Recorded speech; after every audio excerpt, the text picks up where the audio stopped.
everybody. We're back with the great Terry Gross.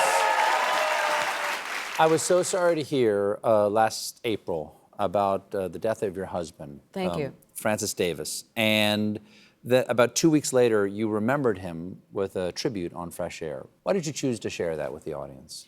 A few reasons. One is that he had been a jazz contributor to our show. He'd been a jazz critic on our show when it was local. And then for the first couple of months, maybe, he was doing it on the national show until he felt like, I'm not really a radio person. I'm really more of a writer. So I felt like he's still part of the Fresh Air family.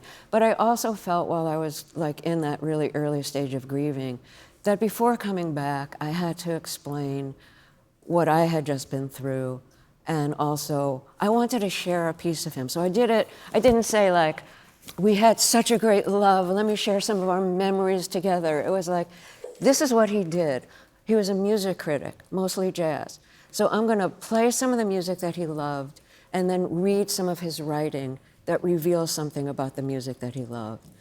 And that felt so right to me. And it also gave me not only an opportunity, but an excuse and a deadline to immerse myself in his writing. Some people find their loved ones in their clothes or, special possessions. I find my husband in his books.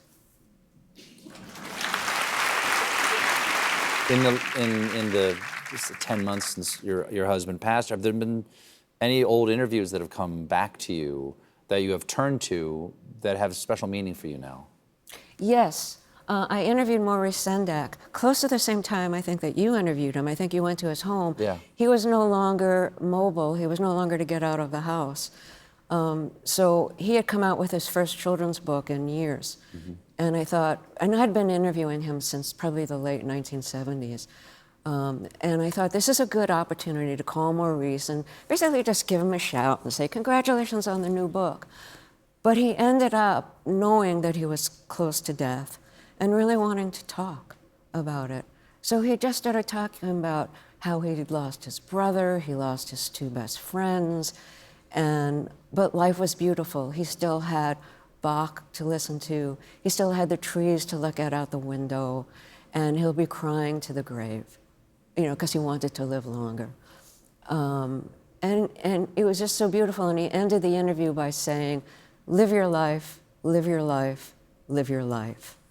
And I've repeated that to myself so many times over the years, including when Francis died, because it was also a way of saying, keep living. You've had this terrible loss.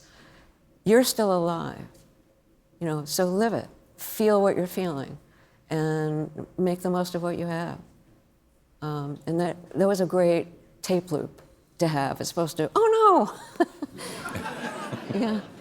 Well, one of the hall... And Stephen, I know as a child, you lost your father and two brothers in a plane crash. I did, yes. And I've been thinking about the difference between sudden, unexpected, tragic death like that, and my experience with my husband going through like 5 years of watching him, because he had emphysema and because he had Parkinson's, watch him slowly just lose, inch by inch, parts of himself and parts of his ability to live his life. Yeah. Yeah, people experience grief in many different ways. It affects their lives in different ways at different times of their lives. How they approach it is so different for each person. There's a commonality to it, which I think is unavoidable to eventually look at it. That's all. Grief is almost something that is outside of you and comes to you. Like, people often use the phrase, like, there's an old phrase, like, visited by grief. And it's as if grief is something that comes and sits with you, and you can decide whether to hold its hand.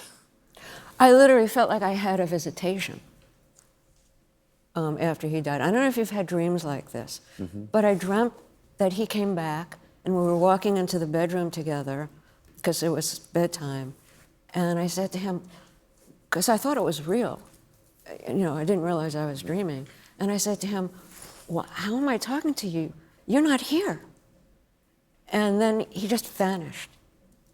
Kind of like in a movie when somebody like turns into a ghost and they kind of, there's a fade, and suddenly they're gone. And I thought, like, did I chase them away by saying, you're not really here? I think that those dreams are not uncommon for people. I know many people have told me stories like that. I've had the same experience myself. You did?